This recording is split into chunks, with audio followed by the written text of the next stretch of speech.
नमस्कार। सामुद्रिक विज्ञान के इस अंक में एक बार पुनः आपका स्वागत है। एक सुंदर सी मेल हथेली। आप पुरुष जातक हैं और आपकी रियल हथेली मेरे सामने विवेचना के लिए आ रखी है। परमहंस जिसको कहते हैं, सिद्ध पुरुष जिसको कहते हैं, वो आप हैं और आपकी हथेली में भी ये चिन्ह स्पष्ट तरीके से दिखाई दे रहे हैं। सबसे पहले आप हथेली की आकृति को देखेंगे तो आपकी जो हथेली है ये पूरी तरह से आयताकार है और हथेलियों की जो श्रेणी होती है उसमें से सबसे उच्च श्रेणी की आपकी हथेली है। इसको दार्शनिक हथेली कहते हैं और इसका आपके जीवन पर, आपके व्यक्तित्व पर और आपके प्राकृतिक अस्तित्व पर, मानी आपकी प्रकृति पर बहुत ज़्यादा प्रभाव बना रहता है और हमेशा ही बना रहेगा।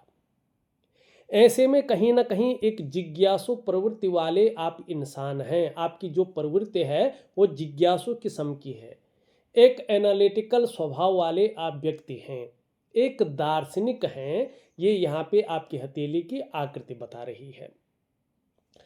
करियर का अगर इसमें हम मामला जानते हैं तो जिन कार्यों में बोलने से बहुत ज़्यादा काम चलता हो, शारीरिक मेहनत की ज़रूरत तो पड़ती हो लेकिन उसके मुकाबले कम पड़ती हो, या जिसमें मस्तिष्क का बहुत ज़्यादा कार्य किया जाता हो, शारीरिक मेहनत की ज़रूरत तो पड़ती हो लेकिन उसके मुकाबले कम पड़ती हो, ऐसा करियर ऐसे लोगों के लिए बड़ा सुटेबल रहता है, बड़ा तरक्की देने वाला रहता है और ये लोग खूब उन्नति भी इन करियरों में पाते हैं। अब यहाँ पे एक चीज़ देखिएगा आप, यहाँ पे ज़रा ध्यान से देखिए। ये जो उंगली है इसको हम तर्जनी की उंगली कहते हैं और इसके नीचे का जो ये भाग है इसको हम आचार्य देवगुरु बृहस्पति कहते हैं। जुपिटर का माउंट ये होता है और ये आचार्य देवगुरु बृहस्पति जो है ये देवताओं के गुरु हैं, ब्राह्मणों के गुरु हैं और ऋषि ग्रह इनको कहते हैं। तो ये ऋषियों के भी गुरु होते हैं। ये जो अंगूठा होता है उसके नीचे का जो ये भाग है इसको हम वीनस का माउंट कहते हैं। ये शुक्राचार्य जी हैं, दैत्य गुरु शुक्राचार्य जी। ये यहाँ पे हमारी हथेली में बैठते हैं। ये प्रथम आचार्य ग्रह है और ये द्वितीय आचार्य ग्रह हैं। अब हम खास बात कर रहे हैं देवगुरु बृहस्पति और उस पे बनने वाले चिन्ह। यहाँ पे देखेंगे, पहले देवगुरु बृहस्पति को समझो। क्यों समझा रहा हूँ ये भी आप वीडियो को स्किप मत कीजिएगा, ध्यान से देखिएगा। इस हथेली में ऐसे चिन्ह हैं जो स्पष्ट बता रहे हैं कि साक्षात भगवान बृहस्पति का अंश अवतार ये व्यक्ति है। कैसे है ये मैं आपको समझाता हूँ, देखिएगा। ये जो उंगली है इसके नीचे का जो ये भाग है ये देवगुरु बृहस्पति है। ये आप लोग जानते हैं ज्ञान के, रीति रिवाजों के, कर्तव्यों के, बोध के और अनुशासन के ये आचार्य हैं। जिनकी भी हथेली में ये देवगुरु आचार्य बृहस्पति इस प्रकार से सुंदर और एक आभा मंडल से युक्त रहते हैं, देवगुरु बृहस्पति की इनके ऊपर बहुत अच्छी कृपा रहती है और आपके ऊपर देवगुरु बृहस्पति की बहुत अच्छी कृपा है। ज्ञान प्राप्ति में आपकी ललक बहुत ज़्यादा रहती है। आप जो बात करते हैं उसमें एक आकर्षण होता है।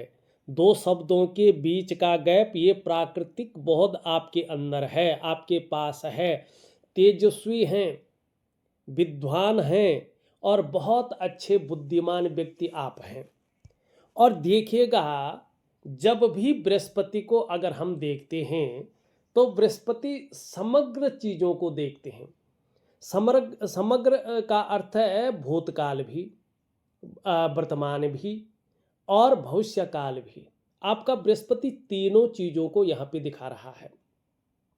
क्योंकि अगर देवगुरु बृहस्पति हथेली में इस प्रकार से स्पष्ट होता है, सुंदर, पुष्ट, और केतु भी इस प्रकार से एक शानदार स्थिति में हो। देखो अब उम्र हो गई है इसलिए जो है त्वचा ढीली पड़ गई है तो इस प्रकार से दिख रहा है। मैंने जो सामने आपकी हथेली देखी है इसमें 3 रेखाएं यहाँ पे स्पष्ट तरीके से हैं और देवगुरु आचार्य बृहस्पति इस प्रकार से पुष्ट और सुंदर है।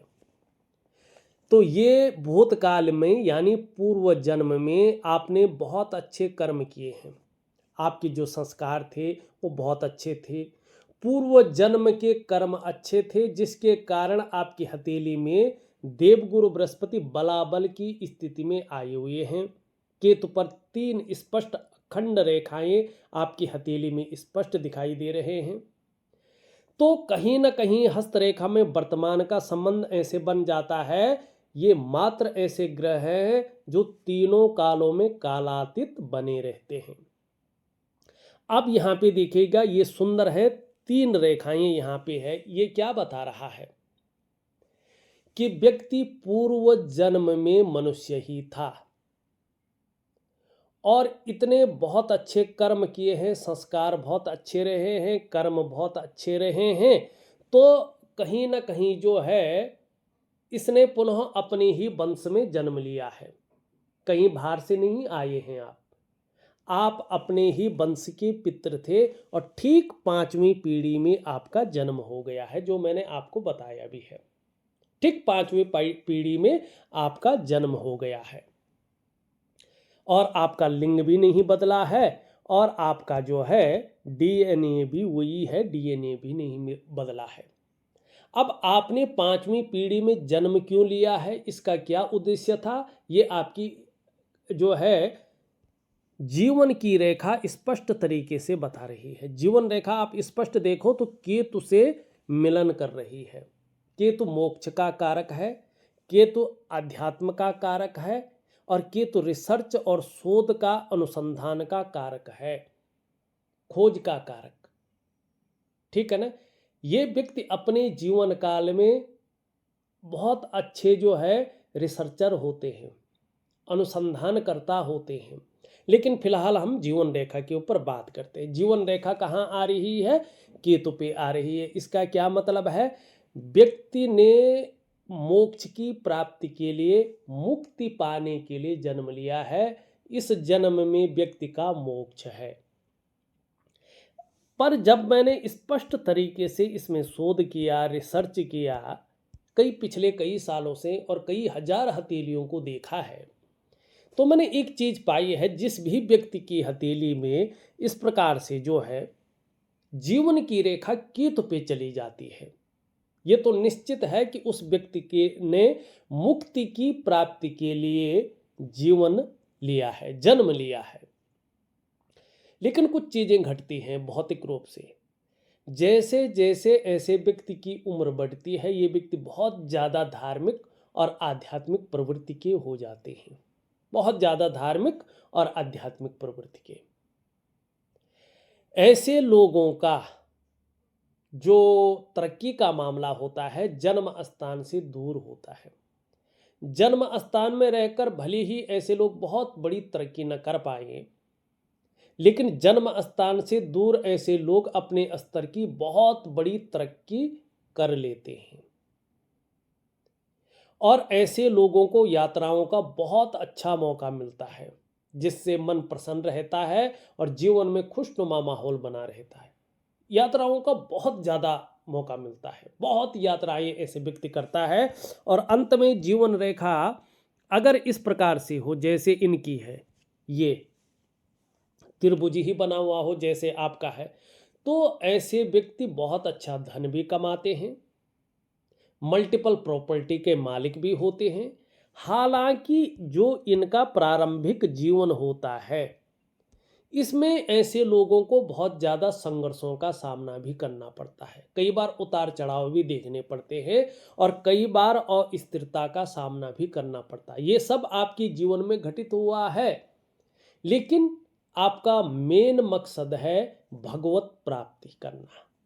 क्या मकसद है, भगवत प्राप्ति करना और भगवत प्राप्ति के द्वारा मुक्ति को प्राप्त होना, मोक्ष को प्राप्त होना। तो ये आपकी हथेली में स्पष्ट तरीके से दिखाई दे रहा है। तो आपका क्या है, भूतकाल बहुत अच्छा था। अब वर्तमान में देखेंगे कि वर्तमान काल कैसा है। देखो, छोटी बड़ी उतार चढ़ाव भौतिक रूप से आते हैं, संघर्ष भी आता है, कई बार उतार चढ़ाव भी आता है, कई बार जो है थोड़ा मन भी परेशान रहता है। लेकिन ओवरऑल देखें तो जब हथेली में देवगुरु बृहस्पति इस प्रकार से पुष्ट और सुंदर हो, एक अच्छी आभा ली हुई हो, एक अच्छी आभा से युक्त हो और बृहस्पति पर्वत पर शुभ चिन्ह स्पष्ट रूप से दिखाई दे रहे हों, तो ऐसे व्यक्ति का वर्तमान सुरक्षित रहेगा। तो आपका वर्तमान बहुत अच्छा सुरक्षित है, यानी आप कोई ऐसे काम नहीं करेंगे जिससे आपका वर्तमान के साथ साथ भविष्य भी खराब हो। ऐसा काम आप नहीं करेंगे, वर्तमान सुरक्षित करेंगे। कैसे? आपको ये बृहस्पति निर्णय लेने की क्षमता मजबूत कर देंगे, और उस निर्णय लेने की क्षमता ही मजबूत नहीं करेंगे, उसमें आप ये भी बताएंगे कि ये सही है या गलत है। सत्य और असत्य का जो ज्ञान होता है वो देवगुरु बृहस्पति के पास होता है, और इसके कारण ही आपके अंदर ये ज्ञान आ रहा है। गलत और सही को आप गलत और सही समझ बैठेंगे। कब समझता व्यक्ति गलत और सही को? कि हथेली में बृहस्पति जिम्मेदारी सी अपनी भूमिका निभा रहा हो। ठीक है ना? तो ऐसे ही आपका भविष्य भी है, ये भी बहुत अच्छी स्थिति में यहाँ पे दिखाई दे रहा है। अब चलते हैं, यहाँ पे कुछ चीज़ें हैं जो कुछ और चीज़ें बता रही हैं। एक तो सबसे पहले देखेंगे, बहुत बड़ा चिन्ह, दुर्लभ चिन्ह दिखाई दे रहा हूँ, उसके बाद एक रेखा ये आ रही है, और यहाँ पे देखेंगे तो इस प्रकार से जो है ये एक बहुत बड़ा जो है पद्म का साइन बना रहा है, पद्म का चिन्ह। इसके बारे में पौराणिक ग्रंथ स्पष्ट करता है, एक प्रमाण देता है कि जनने प्रबल्लो यस्य राज योगो भवेद यदि करे वा चरणो वश्यम राज चिन्हम प्रजायते। जिस व्यक्ति के जन्म के समय पे राजयोग चल रहा होता है, उसके भाग्योदय के समय करे वा चरणों वश्यम, हाथ या पैर में ये राज चिन्ह उभरने शुरू हो जाते हैं। अब यहाँ पे सबसे पहले देखें कि तो बुध से निकलकर रेखा जा रही है, इसको व्यापार की रेखा कहते हैं। ये रेखा व्यक्ति को व्यापारिक सफलता दिलाती है। तो आपने अपने व्यापार में जो सफलता पाई है ना, इस रेखा की वजह से पाई है। अब देखेंगे, स्पष्टता दे रहा हूँ मैं, एक प्रमाण दे रहा हूँ।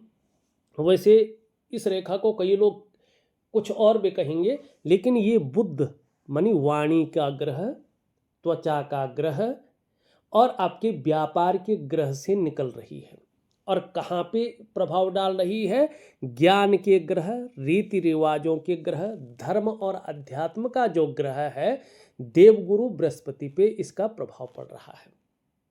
तो व्यापार की रेखा है तो व्यापारिक सफलता दिलाती है, अत्यधिक सफलता की ओर ये इशारा करती है। आप में इस रेखा के कारण जो नेतृत्व क्षमता है वो विकसित हुई है, आपकी प्रतिभा बहुत अच्छी तरह से उभरी है, और महत्वाकांक्षाएं बहुत अच्छी रही हैं, उसकी कमी नहीं होने दी है इसने। और जब ये चीज़ें रहते हैं तो व्यक्ति एक जो है एक अच्छे स्तर की सफलता को प्राप्त करता है। अब ध्यान से देखिएगा, यहाँ पे एक चिन्ह भी बन रहा है, पद्म का चिन्ह बहुत बड़े रूप में बन रहा है। और ये चिन्ह आपने देखा होगा, ठाकुर है ना जो भगवान नारायण, उनके पैरों में ये चिन्ह होते हैं। बहुत भाग्यशाली ऐसा व्यक्ति होता है, स्वयं देव अवतार ऐसा व्यक्ति माना गया है। इतना अच्छा चिन्ह, इतना पावरफुल और इतना शुभ चिन्ह, इतना सर्वोत्कृष्ट चिन्ह व्यक्ति की हथेली में देवगुरु बृहस्पति से प्रभावित हो रहा है। तो समझ और नॉलेज इसके कारण आपके अंदर बहुत अच्छी है। जिस भी फील्ड में आपने मन लगाकर पढ़ाई की हो उसकी भरपूर नॉलेज आप रखते हैं, और आपने जीवन काल में इस चिन्ह की वजह से बहुत अच्छे पद पर, बहुत सम्मानित पद पर काम किया है।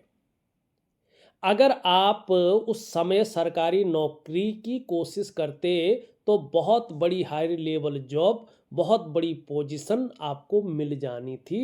ये स्पष्ट तरीके से यहाँ पे कह रहा है। अब कर्म के भाव में बैठा हुआ है, ठीक है ना। तो अगर आप मैन्युफैक्चरिंग में कोई फैक्ट्री डालते या उत्पादन संबंधी बहुत बड़ा काम करते, उत्पादन या धातु संबंधी काम में ये बहुत बड़ा लाभ आपको दिलाता है। लेकिन धन के लिए फिर भी यहाँ पे अच्छा है, ये व्यक्ति को धनवान, ऐश्वर्यवान और ज्ञानवान बनाता है। तो ये सभी गुण आपके अंदर यहाँ पे निहित हैं। ये स्पष्ट तरीके से इन चीजों को यहाँ पे बताता हुआ नजर आ रहा है। अब एक चीज और देखते हैं जो आपकी हथेली में बहुत शानदार स्थिति में है।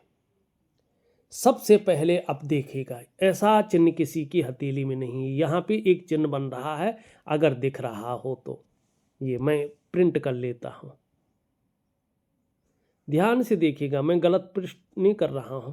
ये एक शानदार चिन्ह आपकी हथेली में बन रहा है, स्वास्तिक। बहुत कम लोगों की हथेली में ये स्वास्तिक चिन्ह बनता है और इसके बारे में कहा गया है कि ऐसा व्यक्ति ईश्वर का बहुत ज्यादा प्रिय होता है। ऐसा व्यक्ति देव योनि से उत्पन्न होता है। यानी जब आप 5वीं पीढ़ी में जन्म तो अब लिया है ना आपने, तो 5वीं पीढ़ी में थे उस टाइम, तो उस टाइम भी आपने जो है देव पुरुष के रूप में जन्म लिया था। बहुत भक्ति भावना थी, ठाकुर के प्रति बहुत समर्पण था आपका। लेकिन आपने उस समय मुक्ति की प्राप्ति नहीं की, कुछ प्रारब्ध रह गया। इसके कारण पुनः आप जो है 5वीं पीढ़ी में जन्म ले लिया है और जन्म लेने का मुख्य उद्देश्य आपका मुक्ति की प्राप्ति करना है, मोक्ष की प्राप्ति करना है। ठीक। अब ईश्वर की प्राप्ति के लिए क्या कहा गया है कि यहाँ पे जो है देव गुरु बृहस्पति अच्छा आभा लिए हुए हो, आभा मंडल विकसित हो और बृहस्पति पर्वत किसी ग्रह की तरफ झुका हुआ ना हो ज्यादा, और इस पर्वत पर बड़े ही अलौकिक शुभ चिन्ह उभरे हो, तो जान लीजिएगा व्यक्ति के ऊपर ईश्वर की विशेष अनुकंपा है। ईश्वर से एकाकार ऐसा व्यक्ति करता है, तो ये शुभ चिन्ह है यहाँ है। अब जीवन रेखा अगर जो है इसके साथ साथ यहाँ पे हो, मोक्ष स्थान पे मिलन कर रही हो, तो व्यक्ति का जन्म ही मोक्ष की प्राप्ति के लिए हुआ है, ये जानना चाहिए। यानी ऐसा जातक पूर्व जन्म में कोई देवता या देव गुरु बृहस्पति यानी भगवान बृहस्पति का अंश अवतार रहा होगा। ये यहाँ पे इस स्पष्ट तरीके से जो है ये बताता है। अब ये बताता है कि देखिएगा कि आपको भगवत दर्शन हुए हैं, लेकिन आप जान पाइए नहीं जान पाइए अलग बात है, लेकिन आपको निश्चित तौर पे भगवत दर्शन हुए हैं। ये बताता है कि कहीं न कहीं कई बार आपने बहुत अच्छे स्वप्न देखे हैं। जैसे भगवान ठाकुर जी का स्वप्न देख लिया है, खूब सुंदर दृश्य देख लिया, भगवान के चरण, भगवान का मुकुट, भगवान के वक्षस्थल, उनके भुजाओं का दर्शन स्वप्न में आपने निश्चित रूप से किया है। अपने गुरु जी का दर्शन आपने किया है, किसी सिद्ध महात्मा स्वामी का दर्शन स्वप्न में आपने किया है। और ये सब क्यों हुआ? ये सब हुआ आपके गुरु के आशीर्वाद से।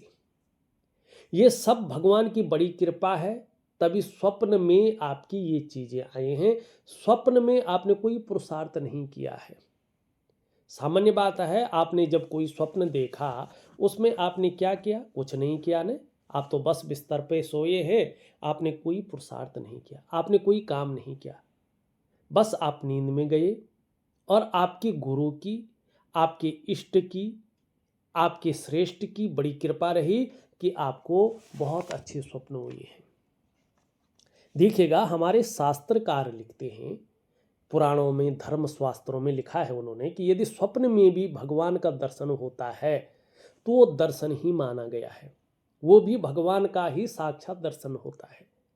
अगर आपने भगवान का नाम जप किया भगवान का नाम लिया, जैसे आप जो है श्रवण करते हैं, तो जितनी देर आप श्रवण करते हैं आप ये मानिएगा आप मोक्ष में ही रहते हैं। देखिएगा भाई, स्पष्ट है कि मृत्यु के बाद तो मोक्ष की गति किसी ने देखी नहीं, उसकी पुष्टि तो मैं भी नहीं कर सकता, आप भी नहीं कर सकते, बड़े शास्त्रकार भी नहीं कर सकते। लेकिन ये निश्चित है, आप ये जानिएगा कि आपके ऊपर ईश्वर की इतनी बड़ी अनुकंपा है कि आप जितनी देर उस श्रवण को करते हैं उतनी देर आप मोक्ष की यात्रा कर रहे होते हैं, उतनी देर आप मोक्ष की यात्रा पर रहते हैं। और ये सारी चीज़ें देवगुरु बृहस्पति ही देते हैं। तो क्या कहूँ मैं, आपके ऊपर तो ईश्वर की बड़ी अनुकंपा है, बहुत अच्छा है। अब बृहस्पति पे चलते हैं। अभी तक हमने चिन्हों को, दुर्लभ चिन्ह है इसलिए चिन्हों को देखा। अब थोड़ा वीडियो बड़ी बन रही है, देखिएगा। बृहस्पति यहाँ पे सुंदर और पुष्ट अवस्था में है, जगह उभरी हुई है, श्रेष्ठ जातक है। जीवन में स्वयं तो उन्नति की होगी, लेकिन जो आपसे जुड़ा होगा या आपके संसर्ग में आया होगा उसे भी उन्नत करने में आपने जो है सहायता प्रदान की होगी, सहयोगी बन के रहे होंगे। स्वाभिमानी हैं आप, विद्वान हैं, न्यायप्रिय हैं, और सबसे बड़ी बात अपनी बातों का निर्वहन करने वाले हैं। परोपकार की भावना आपके अंदर बहुत बड़ी मात्रा में है। देखा जाए तो धार्मिक भावनाएं आप में देखने को बड़ी मात्रा में मिल रही है। देवगुरु बृहस्पति किसी भी व्यक्ति की हथेली में अगर इस प्रकार से पुष्ट और सुंदर होते हैं, ऐसा व्यक्ति बहुत अच्छा विद्वान होता है। जरूरी नहीं व्यक्ति पढ़ा लिखा हो, आत्मज्ञानी होता है। अपार मान सम्मान ऐसे लोगों को बृहस्पति जी दिलाते हैं। जीवन में बहुत सारा सम्मान ऐसे लोगों को बृहस्पति जी दिलाते हैं, चाहे सड़क का किनारा हो या महलों की ऊंचाई हो, हर जगह ऐसे व्यक्ति को सम्मान मिलता है। अगर बृहस्पति इस प्रकार से पुष्ट हो तो ये तो नहीं कहूँगा समस्याएं नहीं आएंगी।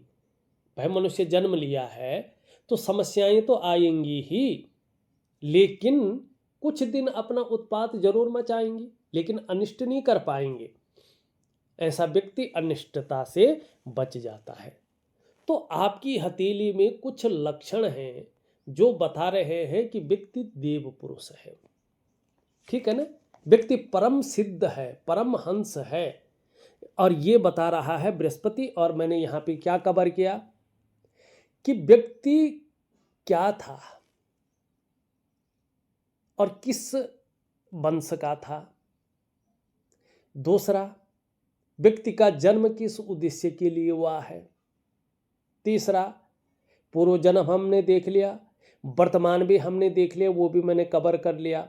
भविष्य भी व्यक्ति का कैसा रहेगा ये मैंने देख लिया है बृहस्पति के कारण, ठीक है ना। और इसमें हमने ये भी देख लिया है कि इतने अच्छे चिन्ह, दुर्लभ चिन्ह क्यों उत्पन्न हुए हैं। अब व्यक्ति की प्रवृत्ति क्या है और व्यक्ति की हथेली किस श्रेणी की है, ये सब हमने कवर कर लिया है। अब कुछ अन्य चीज़ों पे हम जाते हैं, ठीक। यहाँ पे अगर देखें, ध्यान से अगर हम देखते हैं तो इस स्थान पे देखो, यहाँ पे थोड़ा कम दिखाई दे रहा है, लेकिन प्रिंट करूँगा तो उतना नहीं होगा। लेकिन इस स्थान पे ध्यान से देखें, एक मंदिर का चिन्ह बन रहा है जो यहाँ पे शनि की तरफ दृष्टिगोचर कर रहा है, ठीक।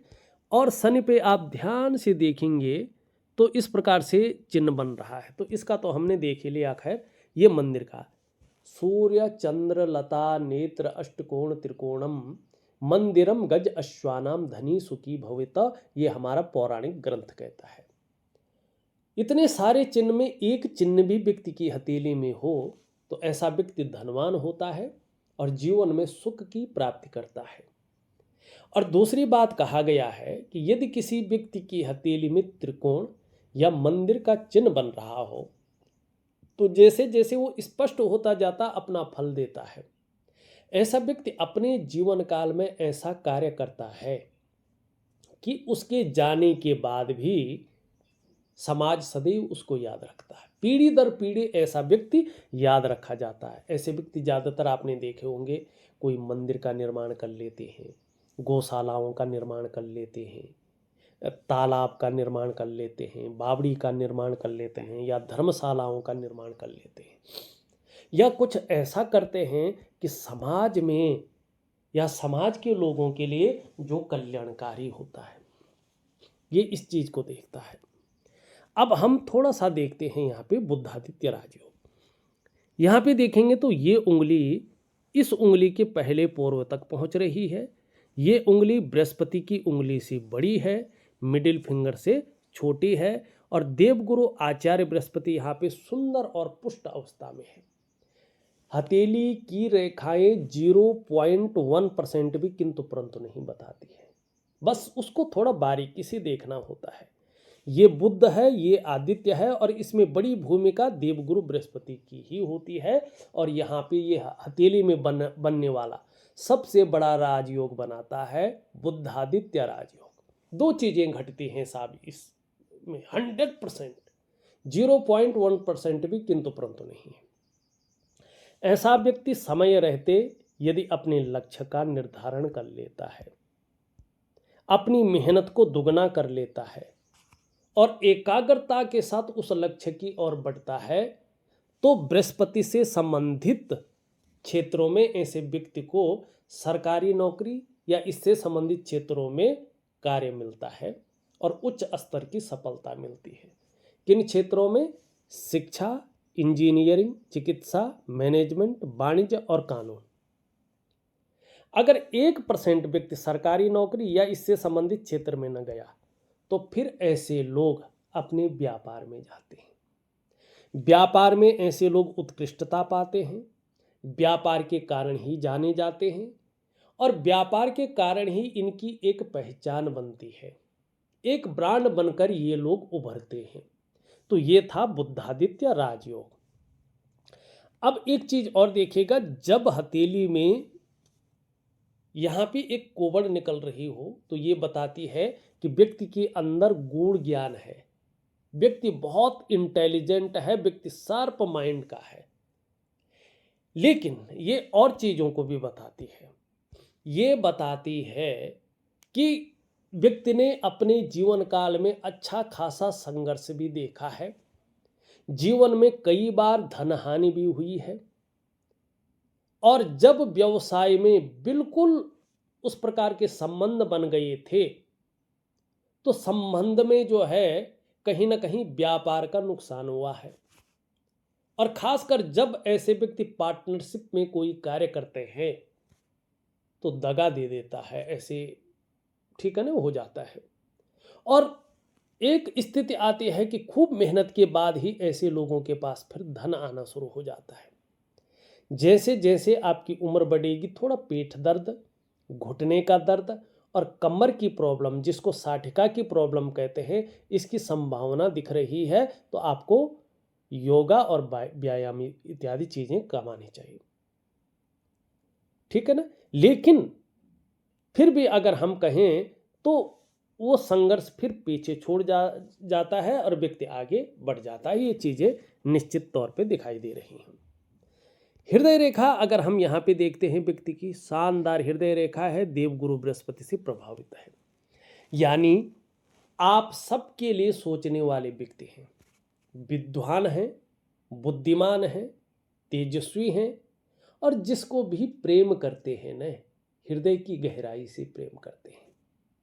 चाहे अपने घर में लगे हुए लोगों से हो, चाहे परिवार के लोगों से हो, चाहे कोई भी हो, अगर प्रेम करते हैं तो हृदय की गहराई से प्रेम करने वाले व्यक्ति हैं और प्रेम में सर्वश्रेष्ठ है, अंत तक निभाने वाला आपका व्यक्तित्व है। लेकिन स्वाभिमानी है, और स्वाभिमान में कई बार अभिमान का पुट भी आता है, लेकिन उससे कोई दिक्कत नहीं है, पूर्ण तो विश्वासी है, विश्वास किया जा सकता है, ऐसा आपका व्यक्तित्व है।